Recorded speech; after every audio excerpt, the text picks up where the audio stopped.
The Mahabharata. Adi Parva. Section 3. Paushya Parva. Soti said, Janamejaya, the son of Parikshit, was, with his brothers, attending his long sacrifice on the plains of Kurukshetra. His brothers were three, Sridhasena, Ugrasena, and Bhimasena. And as they were sitting at the sacrifice, there arrived at the spot an offspring of Sarama, the celestial bitch. And belabored by the brothers of Janamejaya, he ran away to his mother, crying in pain. And his mother, seeing him crying, exceedingly asked him, Why criest thou so? Who hath beaten thee? And, being thus questioned, he said unto his mother, I have been belabored by the brothers of Janamejaya. And his mother replied, Thou hast committed some fault, for which hast thou been beaten? He answered, I have not committed any fault. I have not touched the sacrificial butter with my tongue, nor have I even cast a look upon it.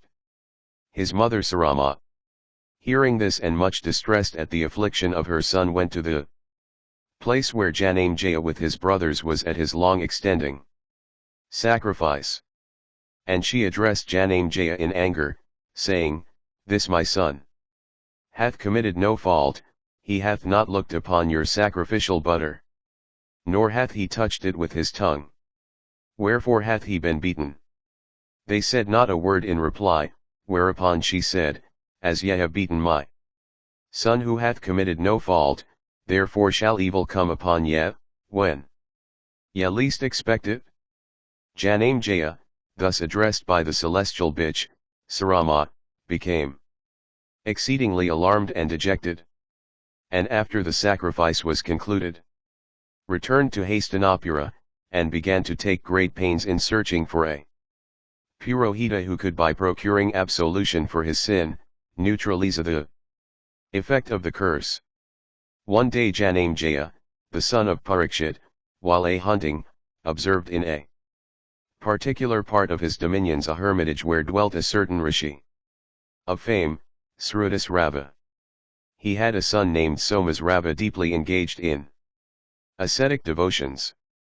Being desirous of appointing that son of the rishi as his Purohita, Janamejaya, the son of Parikshit, saluted the rishi and addressed him, saying, O possessor of the 6 attributes, let this thy son be my Purohita. The rishi thus addressed, answered Janamejaya, O Janamejaya, this my son, deep in ascetic devotions, accomplished in the study of the Vedas, and endued with the full force of my asceticism, is born of the womb of a she-snake that had drunk my vital fluid.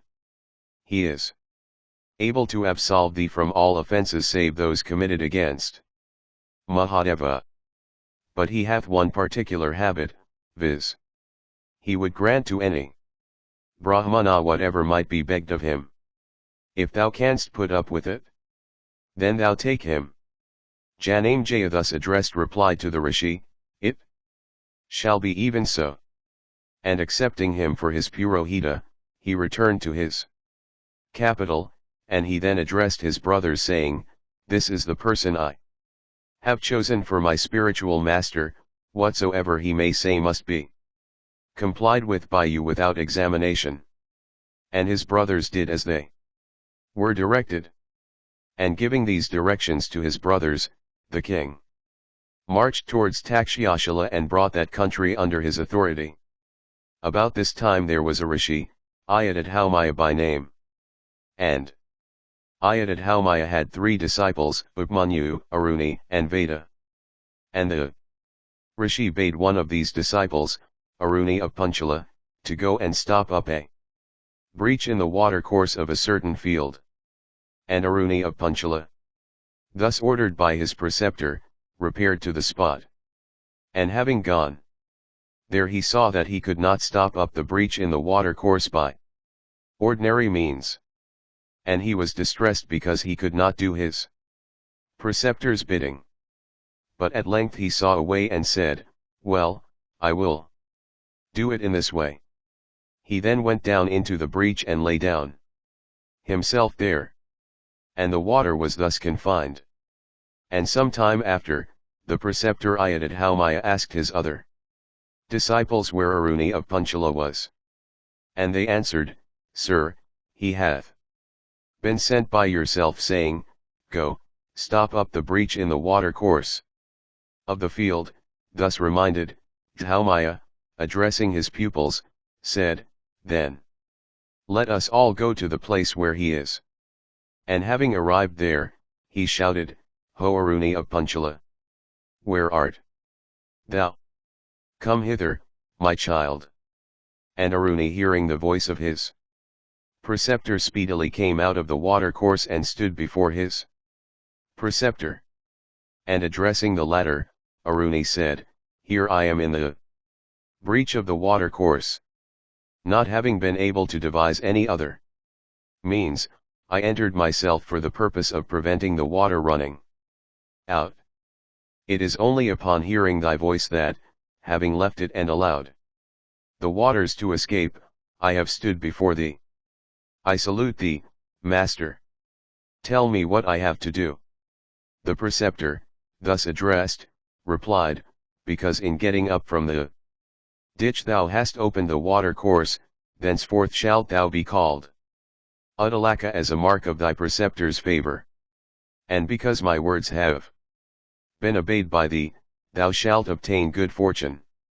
And all the Vedas shall shine in thee, and all the Dharmasastras also.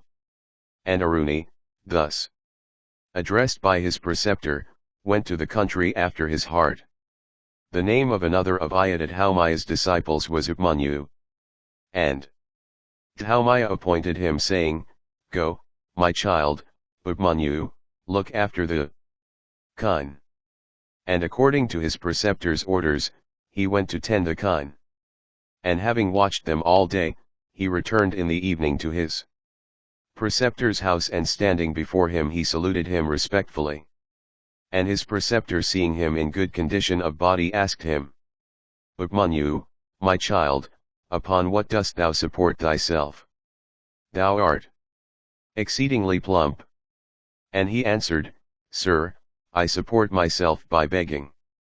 And his preceptor said, What is obtained in alms should not be used by thee without offering it to me.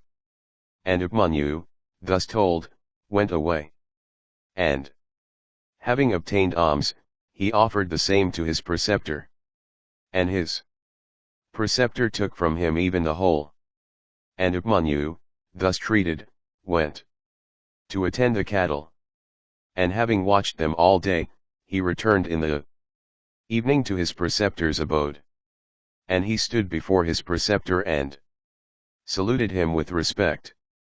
And his preceptor, perceiving that he still continued to be of good condition of body, said unto him, Upmanyu, my child, I take from thee even the whole of what thou obtainest in alms, without leaving anything for thee.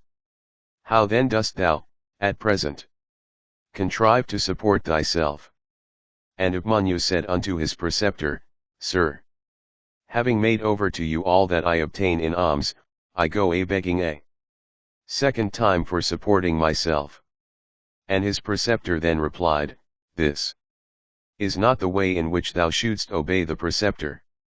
By this thou art diminishing the support of others that live by begging. Truly, having supported thyself so, thou hast proved thyself covetous. And Upmanyu, having signified his assent to all that his preceptor said, went away to attend the cattle. And having watched them all day, he returned to his preceptor's house. And he stood before his preceptor and saluted him respectfully. And his preceptor, observing that he was still fat, said again unto him, Upmanyu, my child, I take from thee all thou obtainest in alms, and thou dost not go begging a second time, and yet art thou in healthy condition. How dost thou support thyself? And Upmanyu, thus questioned, answered, Sir, I now live upon the milk of these cows. And His preceptor thereupon told him, "It is not lawful for thee to appropriate the milk without having first obtained my consent." And Upmanyu, having assented to the justice of these observations, went away to tend the kine. And when he returned to his preceptor's abode, he stood before him and saluted him as usual. And his preceptor, seeing that he was still fat, said, "Upmanyu, my child, thou eatest no longer of alms, nor dost thou go a-begging a second time, not even drinkest of the milk, yet art thou fat. By what means dost thou contrive to live now?" And Upmanyu replied, "Sir, I now sip the froth that these calves throw out, while sucking their mother's teats." And the preceptor said, "These generous calves, I suppose, out of compassion for thee, throw out large quantities of froth. Wouldst thou stand in the way of their full meals by acting as thou hast done? Know that it is unlawful for thee to drink the froth." And Upmanyu, having signified his assent to this, went as before to tend the cows. And restrained by his preceptor, he feedeth not on alms, nor hath he anything else to eat, he drinketh not of the milk, nor tasteth he of the froth. And Upmanyu, one day, oppressed by hunger, when in a forest, ate of the leaves of the arca, Asclepias gigantea. And his eyes being affected by the pungent, acrimonious, crude, and saline properties of the leaves which he had eaten, he became blind. And as he was crawling about, he fell into a pit. And upon his not returning that day, when the sun was sinking down behind the summit of the western mountains, the preceptor observed to his disciples that Upmanyu was not yet come. And they told him that he had gone out with the cattle. The preceptor then said, "Upmanyu, being restrained by me from the use of everything, is, of course, and therefore, doth not come home until it be late. Let us then go in search of him." And having said this, he went with his disciples into the forest and began to shout, saying, "Ho! Upmanyu, where art thou?" And Upmanyu, hearing his preceptor's voice, answered in a loud tone, "Here I am at the bottom of a well." And his preceptor asked him how he happened to be there. And Upmanyu replied, "Having eaten of the leaves of the arca plant, I became blind, and so have I fallen into this well." And his preceptor thereupon told him, "Glorify the twin Aswins, the joint physicians of the gods, and they will restore thee thy sight." And Upmanyu, thus directed by his preceptor, began to glorify the twin Aswins, in the following words of the Rig Veda: "Ye have existed before the creation. Ye firstborn beings, ye are displayed in this wondrous universe of 5 elements. I desire to obtain you by the help of the knowledge derived from hearing, and of meditation. For ye are infinite. Ye are the course itself of nature and intelligent soul that pervades that course. Ye are birds of beauteous feathers, perched on the body that is like to a tree.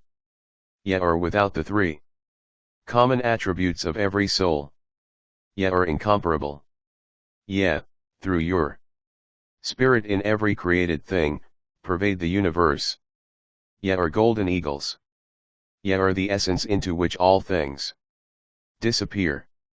Ye are free from error and know no deterioration. Ye are of beauteous beaks that would not unjustly strike, and are victorious in every encounter. Ye certainly prevail over time.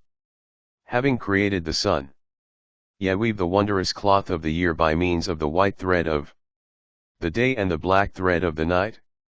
And with the cloth so woven, ye have established 2 courses of action appertaining respectively to the Devas and the Pitris.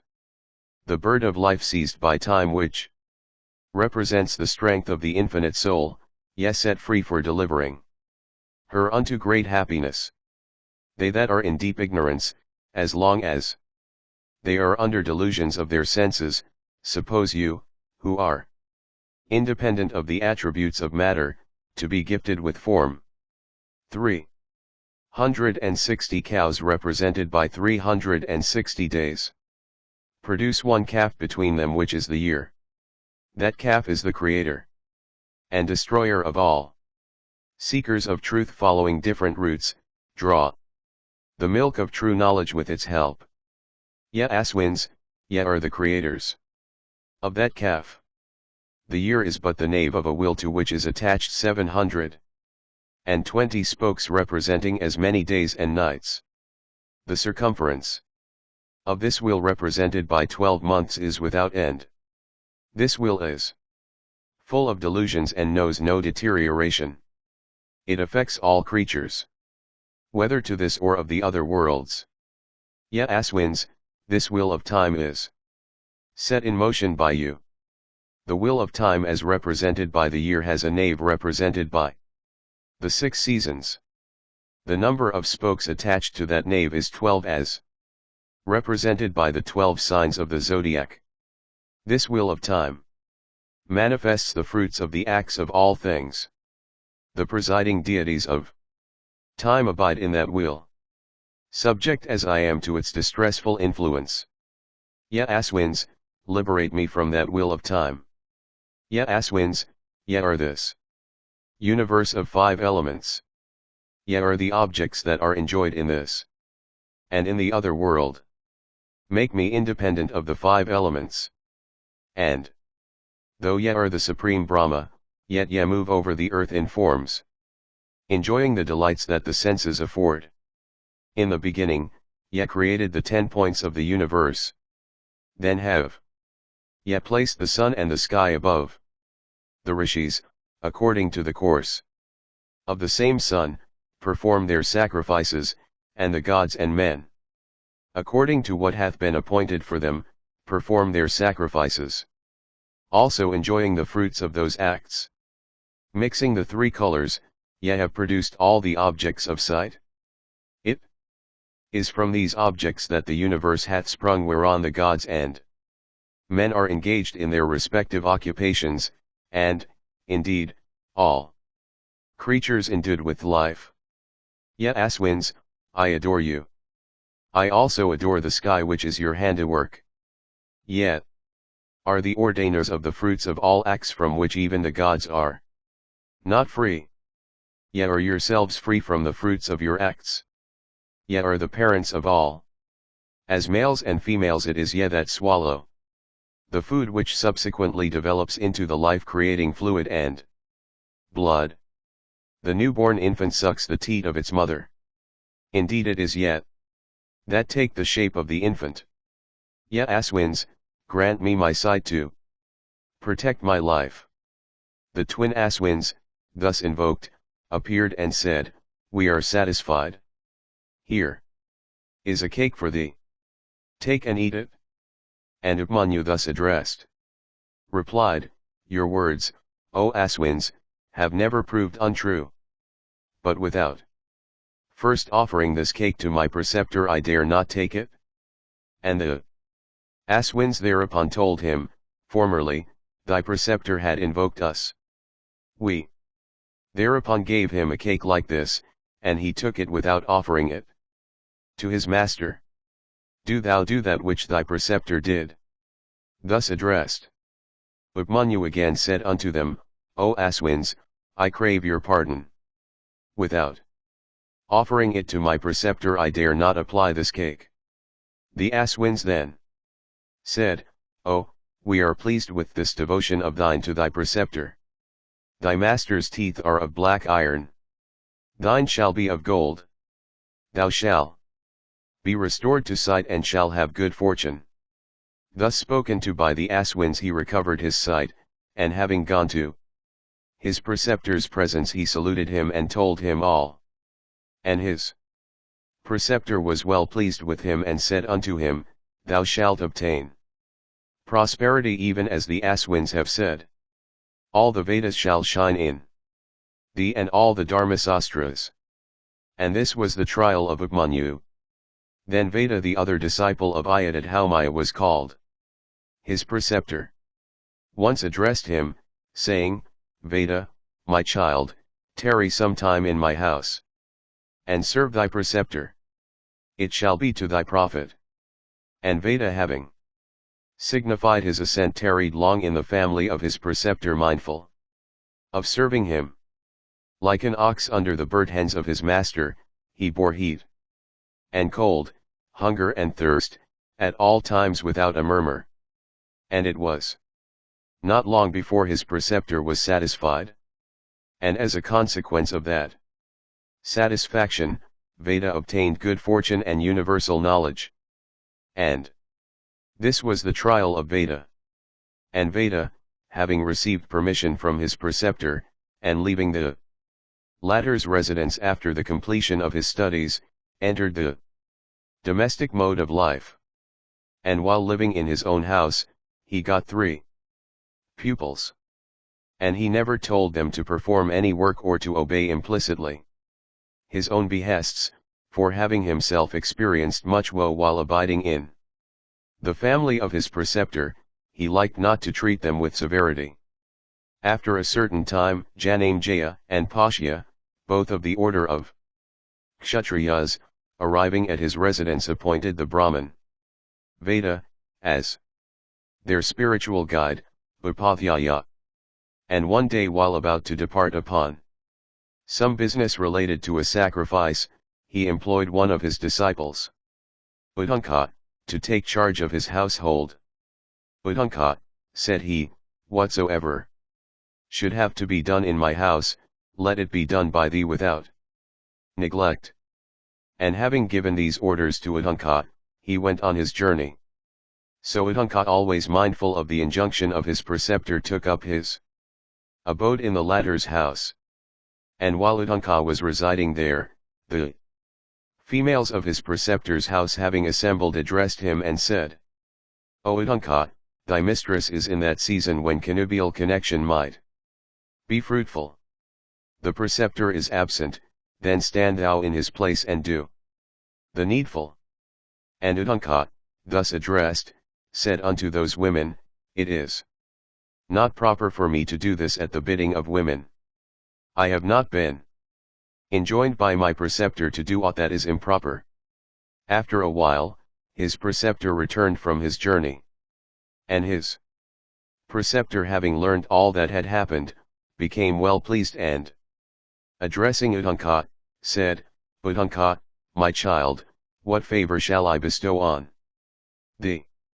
I have been served by thee duly, therefore hath our friendship for each other increased.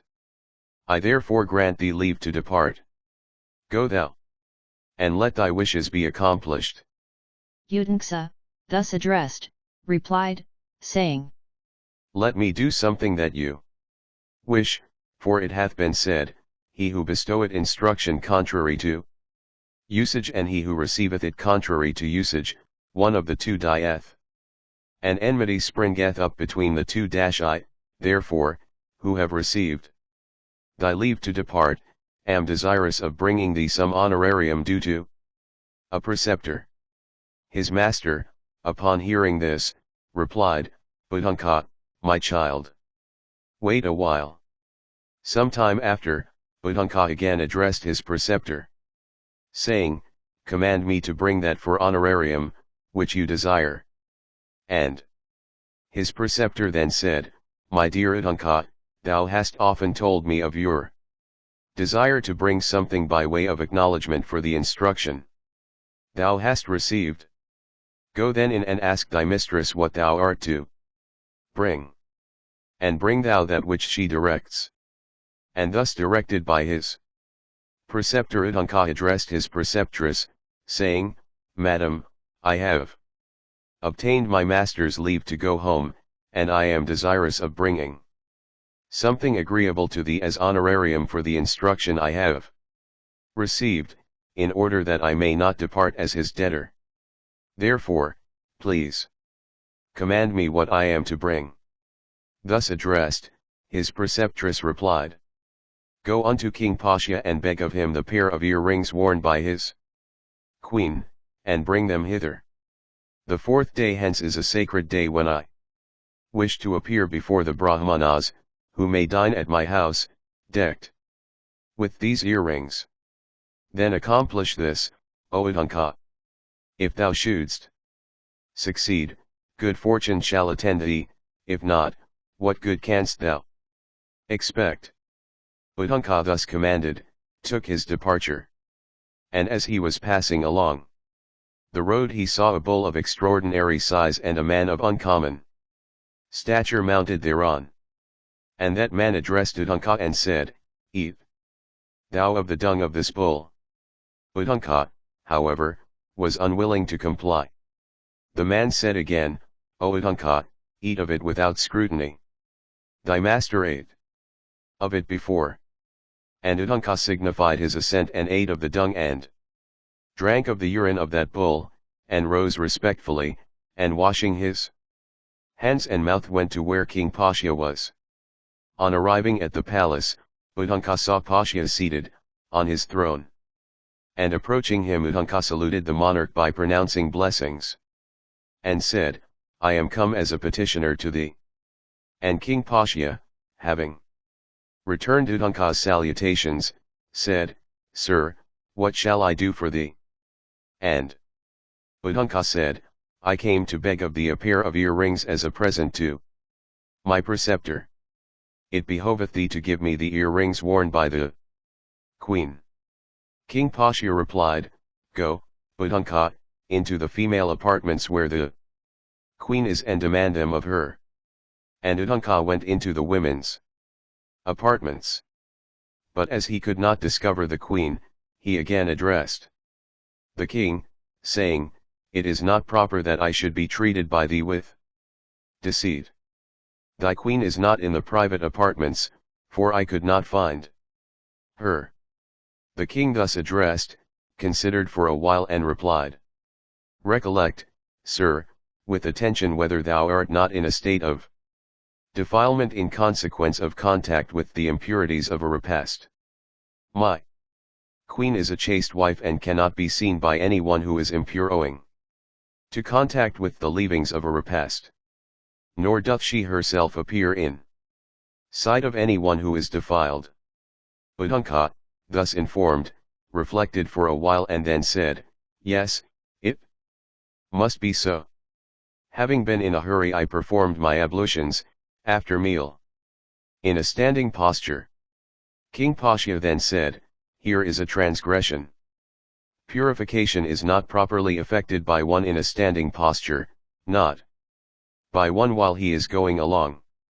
And Udhanka, having agreed to this, sat down with his face towards the east, and washed his face, hands, and feet thoroughly. And he then, without a noise, sipped thrice of water free from scum and froth, and not warm, and just sufficient to reach his stomach, and wiped his face twice. And he then touched with water the apertures of his organs, eyes, ears, etc. And having done all this, he once more entered the apartments of the women. And this time he saw the queen. And as the queen perceived him, she saluted him respectfully and said, Welcome, sir, command me what I have to do. And Udhanka said unto her, It behoveth thee to give me those earrings of thine. I beg them as a present for my preceptor. And the queen, having been highly pleased with Udhanka's conduct and, considering that Udhanka as an object of charity could not be passed over, took off her earrings and gave them to him. And she said, These earrings are very much sought after by Takshaka, the king of the serpents. Therefore shouldst thou carry them with the greatest care. And Udhanka, being told this, said unto the queen, Lady, be under no apprehension. Takshaka, chief of the serpents, is not able to overtake me.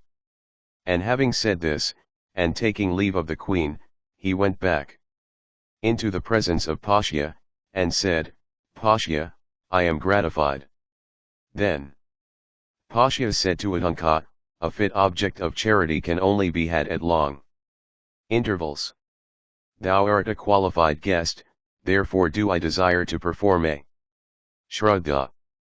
Tarry thou a little.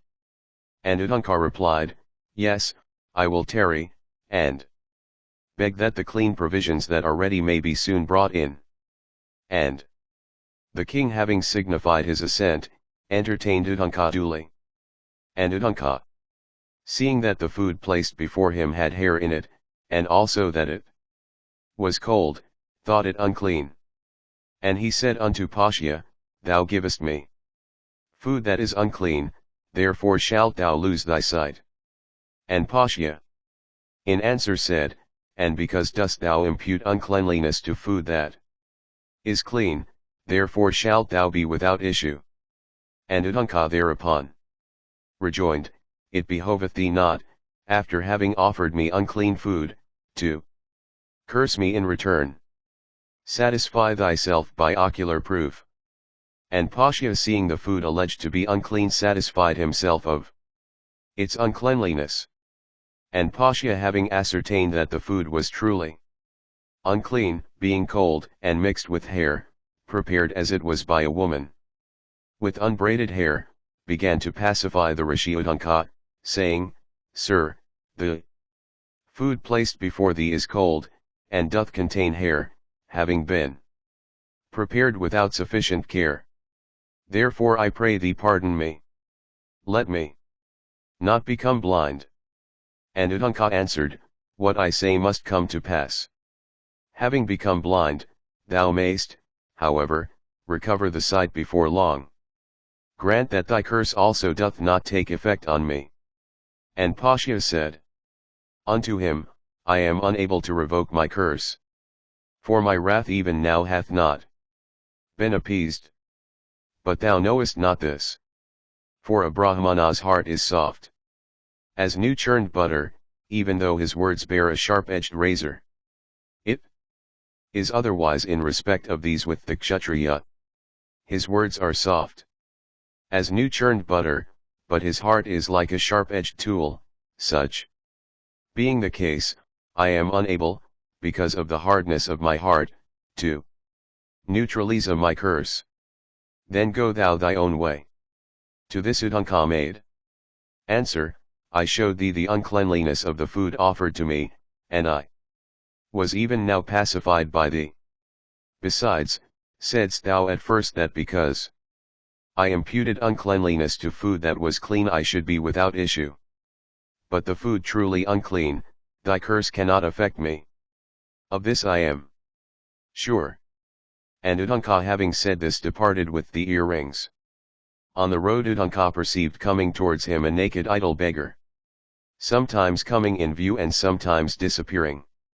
And Udhanka put the earrings on the ground and went for water. In the meantime the beggar came quickly to the spot and taking up the earrings ran away. And Udhanka, having completed his ablutions in water and purified himself, and having also reverently bowed down to the gods and his spiritual masters, pursued the thief with the utmost speed. And having with great difficulty overtaken him, he seized him by force. But at that instant the person seized, quitting the form of a beggar and assuming his real form, viz. that of Taxhaka, speedily entered a large hole open in the ground. And having got in, Taxhaka proceeded to his own abode, the region of the serpents. Now, Udhanka, recollecting the words of the queen, pursued the serpent, and began to dig open the hole with a stick, but was unable to make much progress. And Indra, beholding his distress, sent his thunderbolt, Vajra, to his assistance. Then the thunderbolt entering that stick enlarged that hole. And Udhanka began to enter the hole after the thunderbolt. And having entered it, he beheld the region of the serpents infinite in extent, filled with hundreds of palaces and elegant mansions with turrets and domes and gateways, abounding with wonderful places for various games and entertainments. And Udhanka then glorified the serpents by the following slokas. Yes, serpents, subjects of King Airavata, splendid in battle and showering weapons in the field like lightning-charged clouds driven by the winds. Handsome and of various forms and decked with many-colored earrings, yet children of Airavata, ye shine like the sun in the firmament. On the northern banks of the Ganges are many habitations of serpents. There I constantly adore the great serpents, who except Airavata would desire to move in the burning rays of the sun. When Dhritarashtra, Airavata's brother, goes out, 28,008 serpents follow him as his attendants. Ye who move near him and ye who stay at a distance from him, I adore all of you that have Airavata for your elder brother. I adore thee also, to obtain the earrings, O Takshaka, who formerly dwelt in Kurukshetra and the forest of Khandava. Takshaka and Aswasna, ye are constant companions who dwell in Kurukshetra on the banks of the Ikshamati. I also adore the illustrious Radhasena, the younger brother of Takshaka, who resided at the holy place called Mahadhyamna with a view to obtaining the chiefship of the serpents.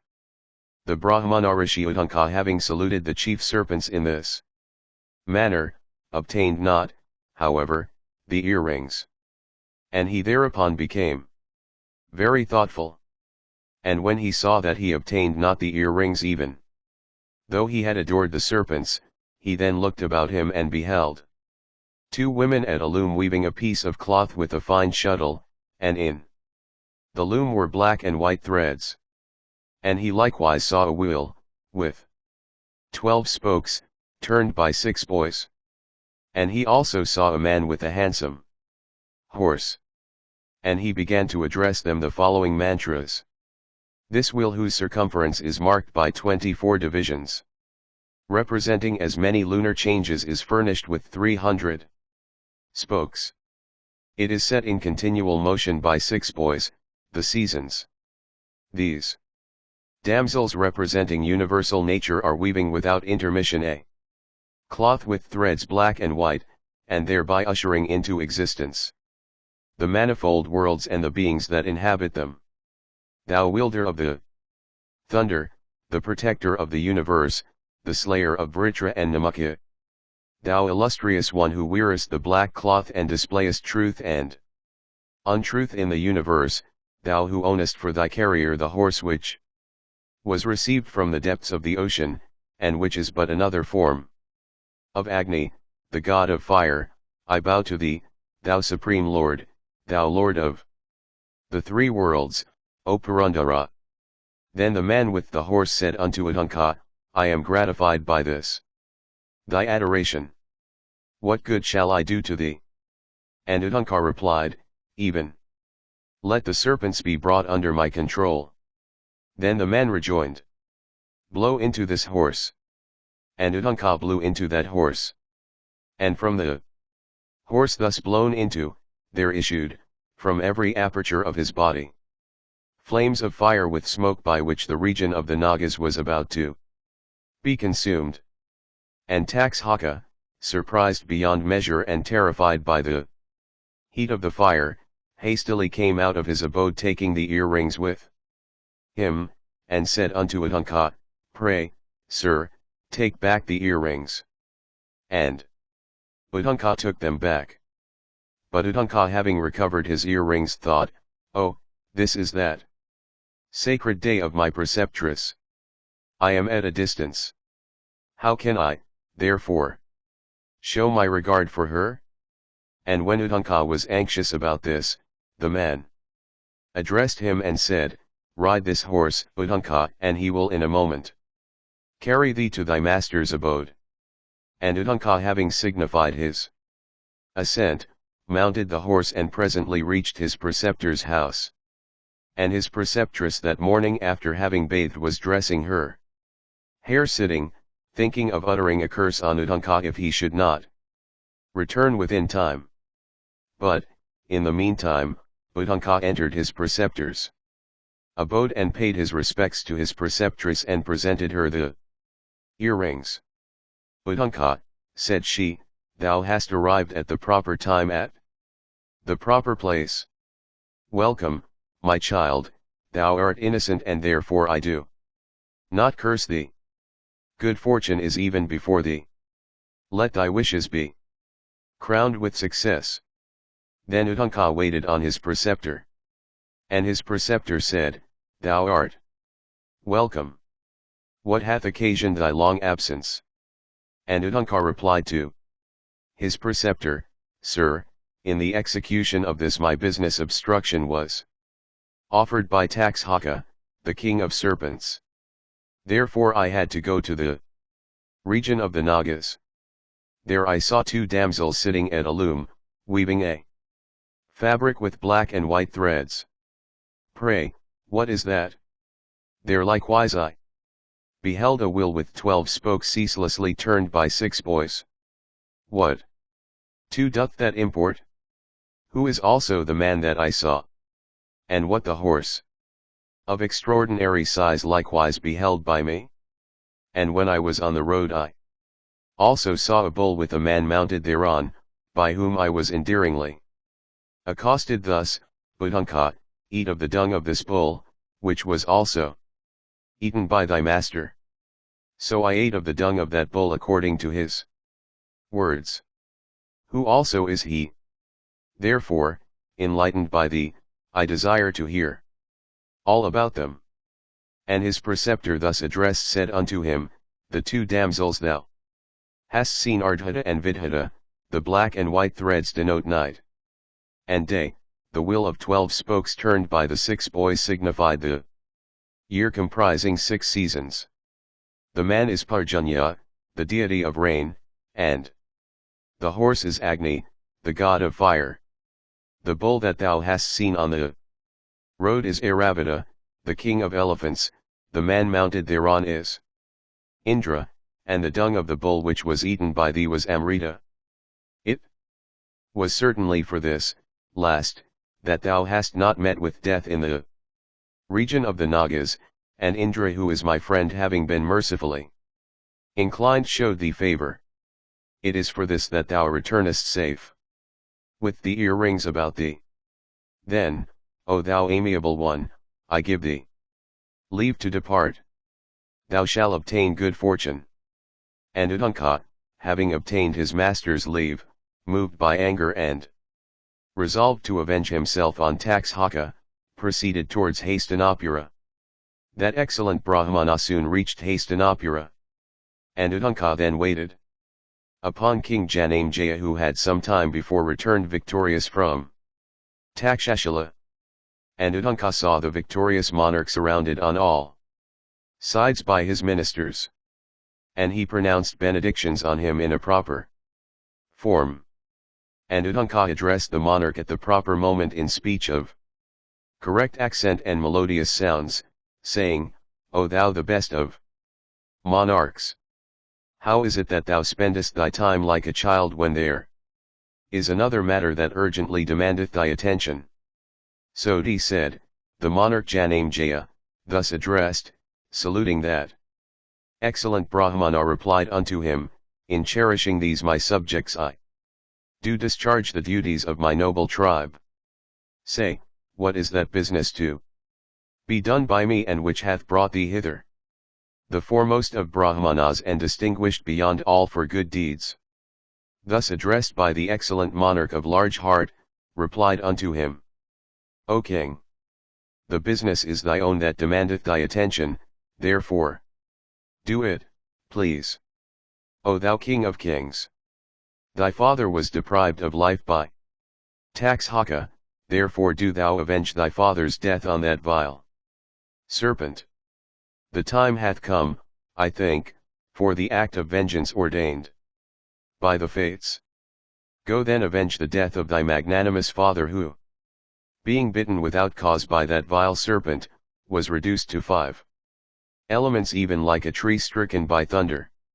The wicked Taxhaka, vilest of the serpent race, intoxicated with power committed an unnecessary act when he bit the king, that godlike father, the protector of the race of royal saints. Wicked in his deeds, he even caused Kasyapa, the prince of physicians, to run back when he was coming for the relief of thy father. It behoveth thee to burn the wicked wretch in the blazing fire of a snake sacrifice. O king, give instant orders for the sacrifice. It is thus thou canst avenge the death of thy father. And a very great favor shall have also been shown to me. For by that malignant wretch, O virtuous prince, my business also was, on one occasion, obstructed, while proceeding on account of my preceptor. Soti continued, the monarch, having heard these words, was enraged with Taxhaka. By the speech of Udhunka was inflamed the prince, even as the sacrificial fire with clarified butter.